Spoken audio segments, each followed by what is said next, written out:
রাসূল সাল্লাল্লাহু আলাইহি ওয়াসাল্লামকে আল্লাহ পাক রব্বুল আলামিন সৈয়দুল আম্বিয়া হিসাবে প্রেরণ করেছেন, যাকে নবীদের সরদার হিসাবে ঘোষণা করেছেন। মানুষের মধ্যে শুধু উত্তম নয়, তিনি নবীদের মধ্যেও উত্তম ছিলেন। অথচ তার জন্মের 2 মাস পূর্বে তার পিতার ইন্তেকাল হয়ে গেল। আপনারা একটু চোখ বন্ধ করে অনুধাবন করার চেষ্টা করুন। পৃথিবীতে যে মানুষকে সেরা হিসেবে আল্লাহ পাক রব্বুল আলামিন প্রেরণ করছেন, নবীদের মধ্যে যাকে শ্রেষ্ঠ হিসেবে ঘোষণা করা হয়েছে, সৈয়দুল আম্বিয়া বলা হয়েছে, সরকারে দু জাহান বলা হয়েছে,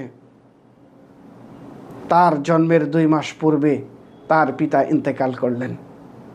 শুধু তাই নয়, রাসূল সাল্লাল্লাহু আলাইহি ওয়াসাল্লামের বয়স যখন 6 বছর, সে সময় তার মা ইন্তেকাল করেন।